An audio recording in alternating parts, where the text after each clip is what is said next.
it's really, really, it takes really, really, how can I say it?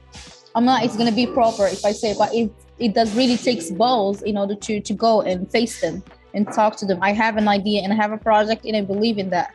And I need you too to invest in it. Let's not say takes balls anymore. I think it takes ovaries. That's what it takes.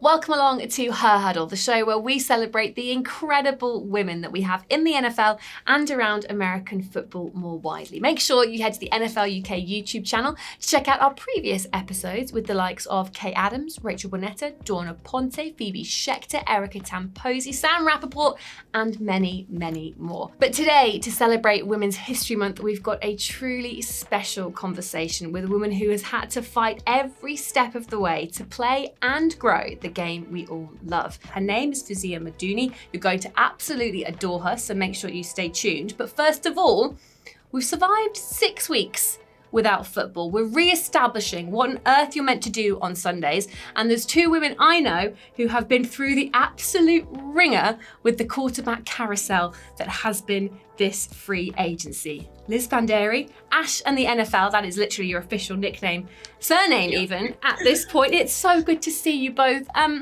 Liz, have you recovered from your beloved Russell Wilson leaving Seattle and heading to the Denver Broncos, where he's got to wear a lot of orange? And say silly stuff like, let's ride. Yeah. Are you okay? I am now, yes, I am. I am okay now. I absolutely wasn't.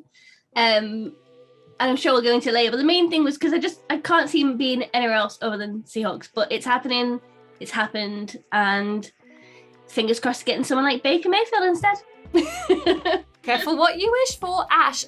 Different story, and actually we'll tell the story of how International Women's Day, in fact, unfolded for the pair of you. But your man, Aaron Rodgers, is sticking in Green Bay. I mean, when the Packers announced they'd come to London, we did worry for your health and whether you'd cope with the excitement. Add this into.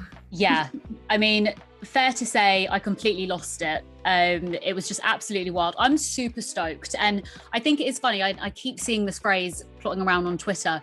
But after all has been said and done with the whole QB carousel at the moment, one of the only QBs to stick with their original team is Aaron Rodgers. So I'm super happy, super lucky, and I'm just so happy that I get to see him play in London. I think, it's so exciting. So we'll see how that plays out with our current wide receiver core in play. But I'm very happy that Aaron Rodgers is sticking around for the foreseeable. So yeah.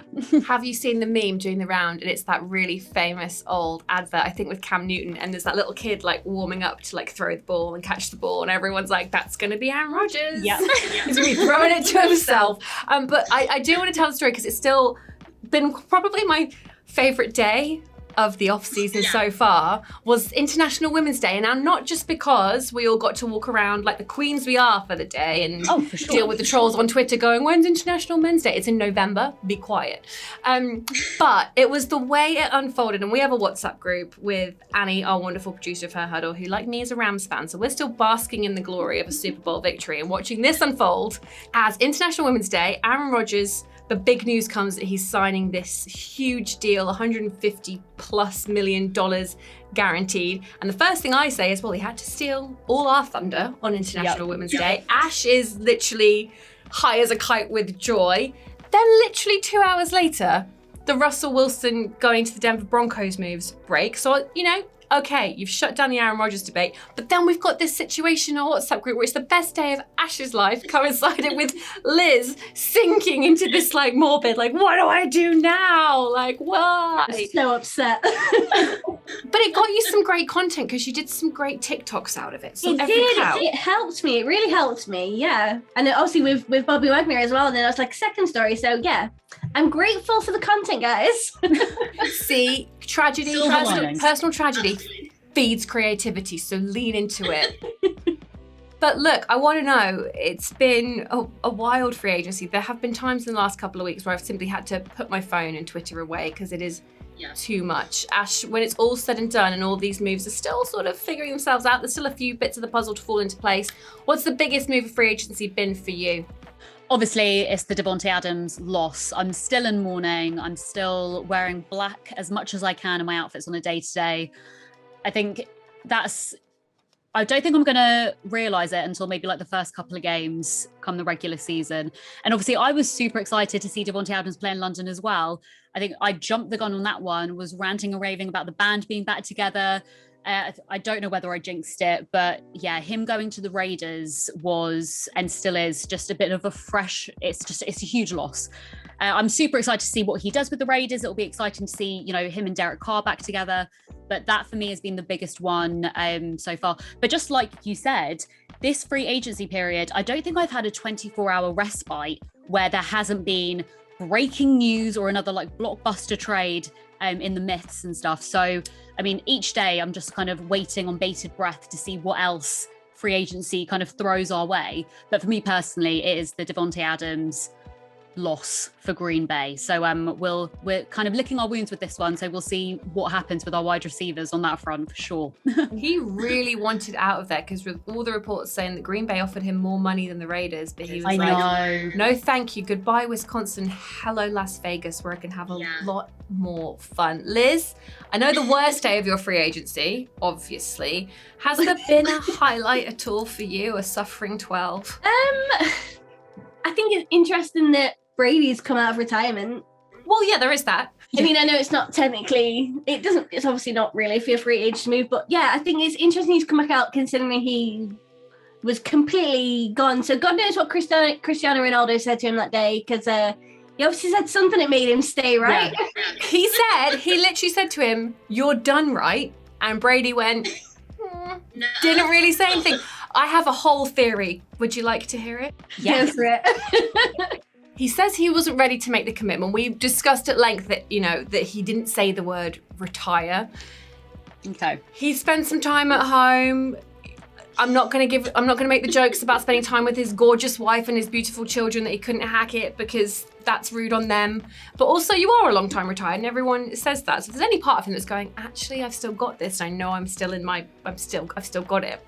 My theory is this: he wanted more control and power on the team. I think he already has a fair amount, but I don't know how much Bruce Arians is dictating what happens there, but I think Tom Brady wanted even more swag and sway.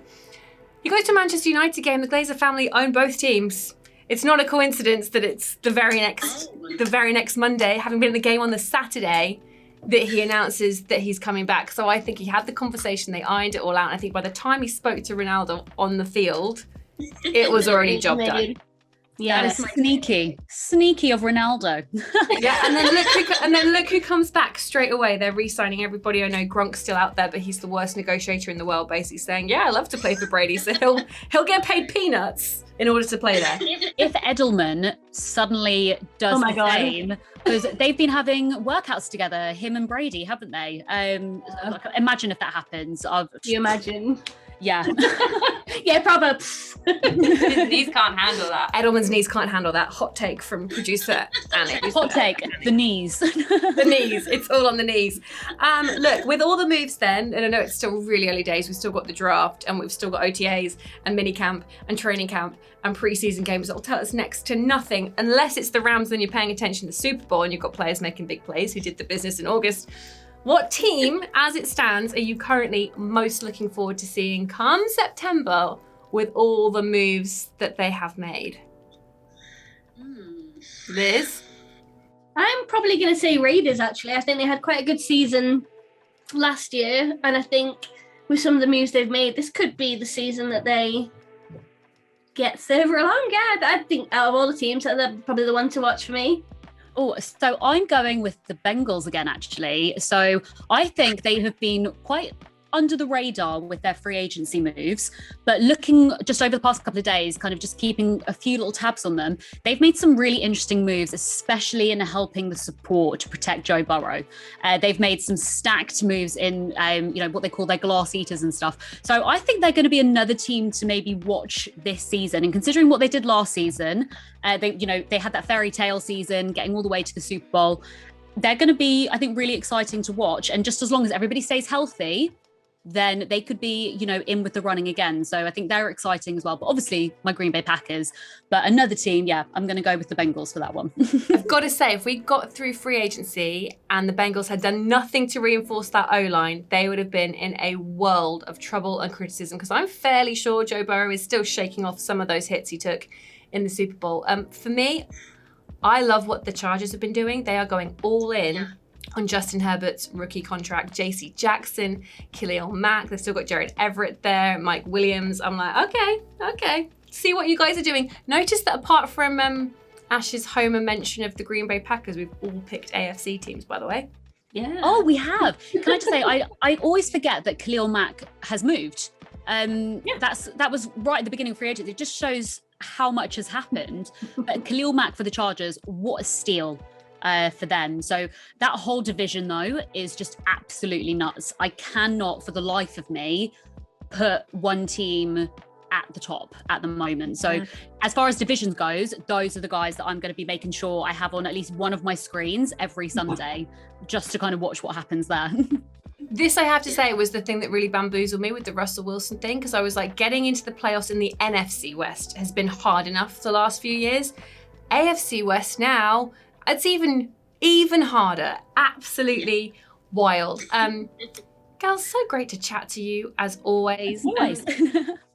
Honestly, just love our little Her Huddle bubble. But we have got, because it's Women's History Month, we're going to have to leave you two and hear from another very inspirational woman in the sport.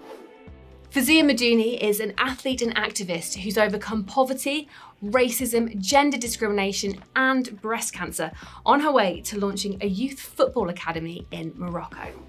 Well, Fazia, talk about dedication and determination when it comes to playing American football. I mean, your story is just incredible. First of all, I've got to ask, how are you?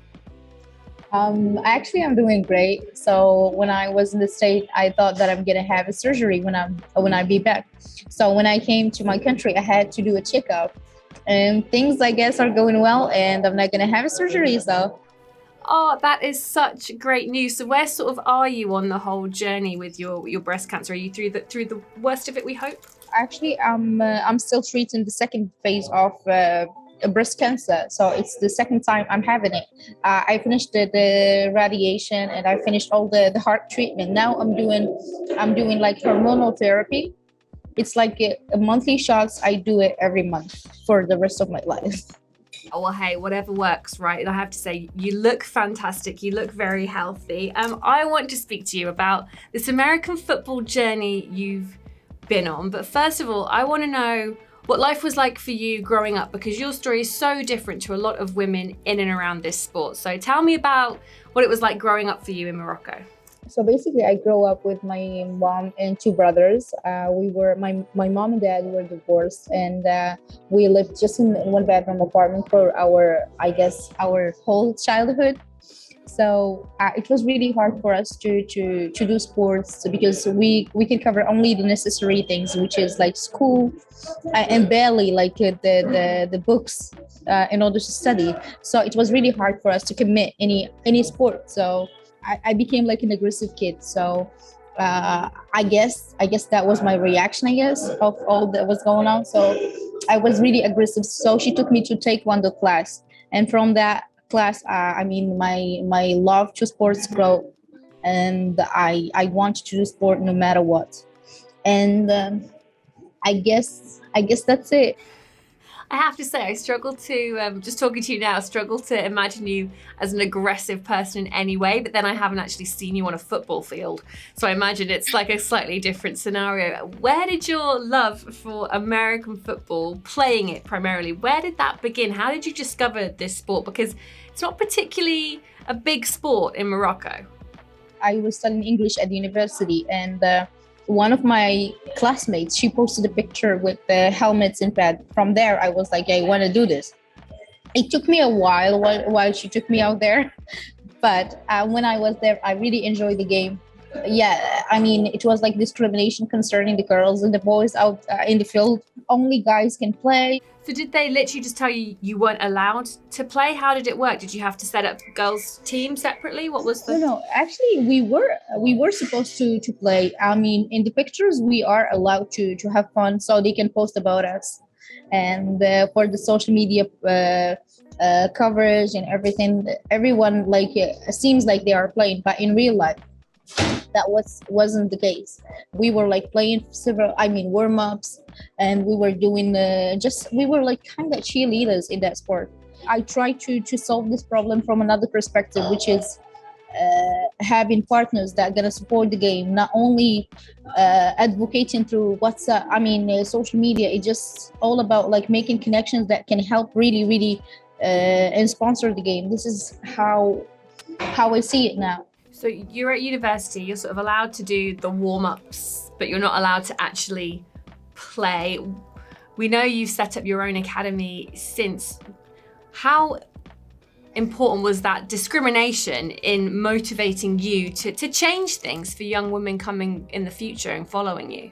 So basically, discrimination wasn't only from the guys. It was as well from the female players, that they thought that they were there before, and they are privileged because I came from nothing, and even cleats, I couldn't have the chance to buy proper cleats in order to play football. That thing like really gave me the motivation in order to build something. I mean, it was so hard for me to start because my first team that I started was the Jaguars team.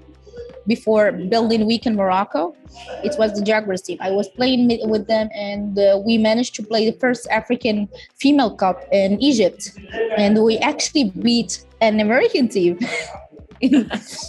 And it was really fun. So I went there after 2 weeks after my surgery. I went there just to watch the game, but I ended up playing because my team lost the first one, and I didn't want them to lose the second one as well. So I was like, yo, we have to man up. Woman up. Thank you. So you leave university, you go and play for this Jaguars team, you set up this Jaguars team. What was the response and what was the demand like for women to play? Because am I right in thinking you played and trained on the beach? What was the appetite like to be a part of that? When I set my team, I mean, nobody showed up at first. Just to not lie, nobody showed up.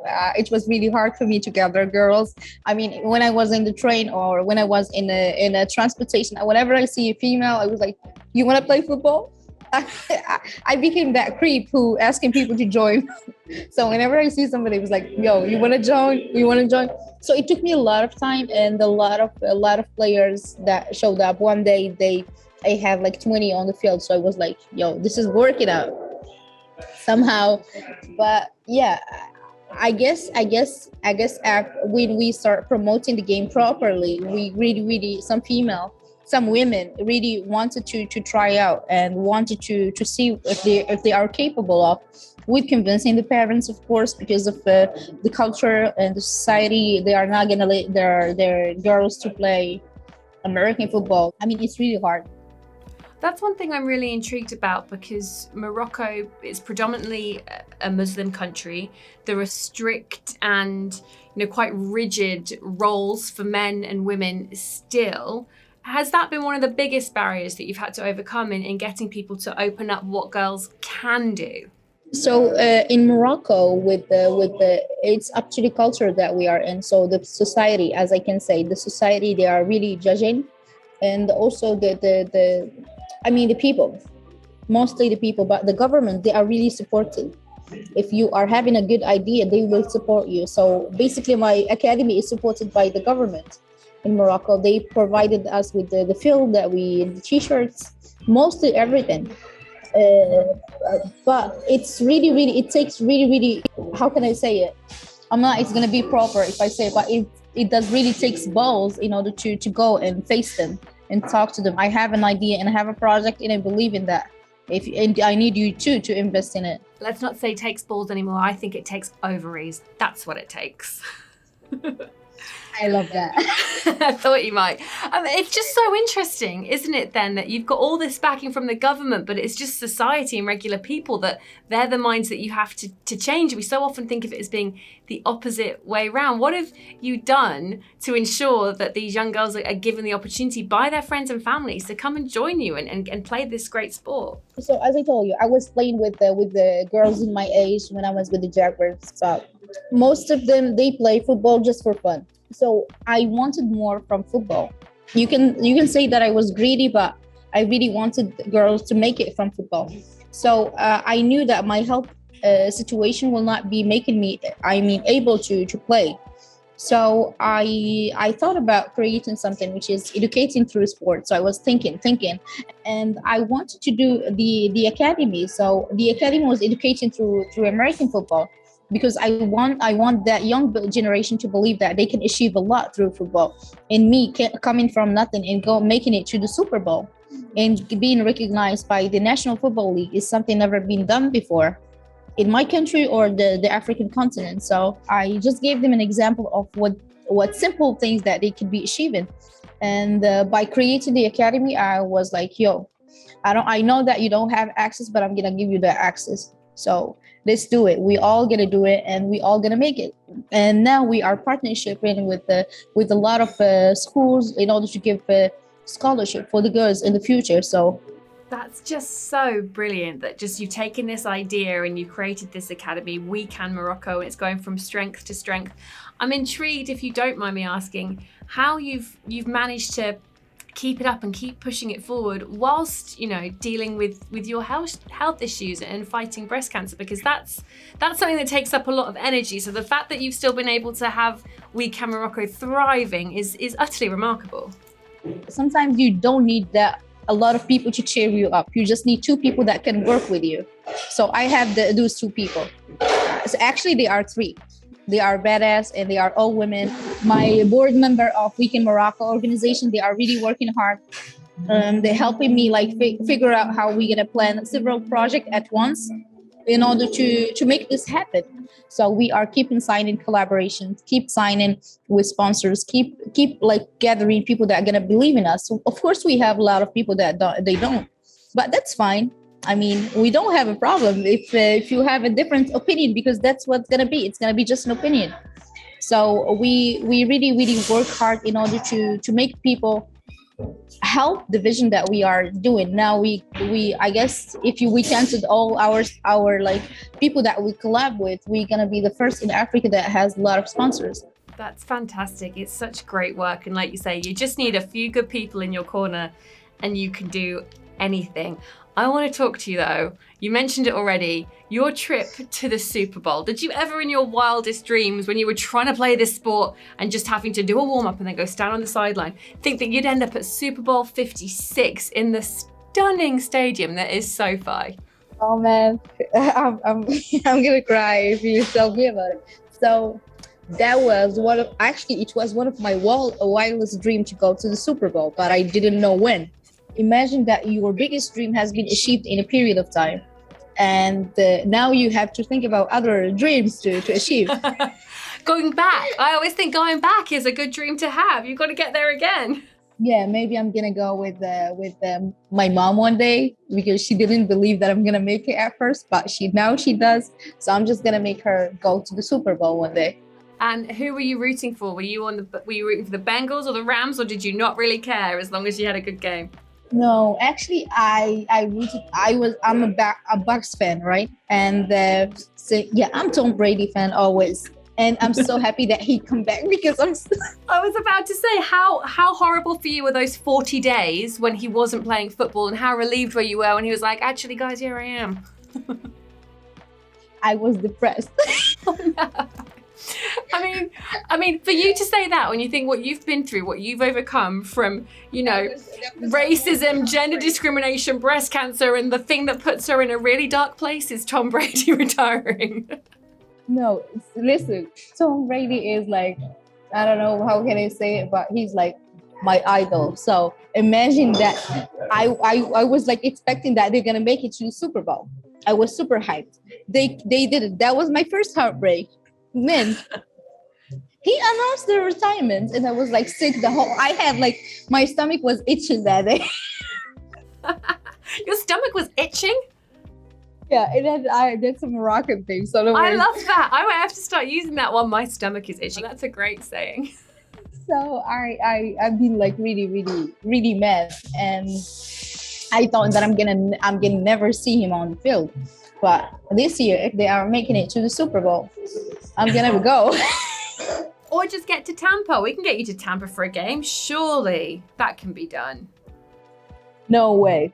Now look, I'm so happy for you that your guy is back. So, and all of us NFL fans are generally. I've got to ask you though, you are obviously doing very well. We Can Morocco is doing brilliantly. What's the aim for you? Where do you want to take your academy, and what do you want to achieve in that in the immediate and long-term future? I would like to have weekend academies all over Morocco. In the long future, I would like to have it all over the continent of Africa as well as the Middle East and expand the business.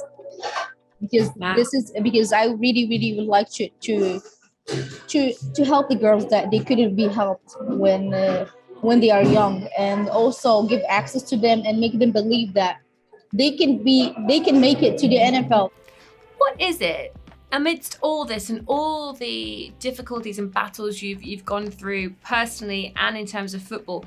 What is it that keeps you just pushing and wanting to achieve more and do more, not just for yourself but for others? Because it's a very admirable trait. I have 3 people that I'm doing this for. I told everybody else that I have 3 people that I'm doing this for. I have my mom, that she worked so hard for me when I was little, and I have the girls, that nobody believes in them, and also there is me as a kid when I was judged because of the situation that I was in, because of a lot of. And I told people that I'm going to be successful one day, but they didn't believe in that. So I'm just trying to prove them wrong and shine. Do you know what? I think you are certainly doing that. Fouzia, it has been so incredible to talk to you. Best of luck with We Can Morocco. I hope to maybe see you at the Super Bowl next year for both of our sakes. And look, thank you so much for joining us on Her Huddle. Thank you so much. And have a lovely day. And please let me know when Tom Brady is going to be in Munich. We can never know. Done. What an amazing woman Fouzia really is. If you want more Her Huddle, make sure you hit subscribe.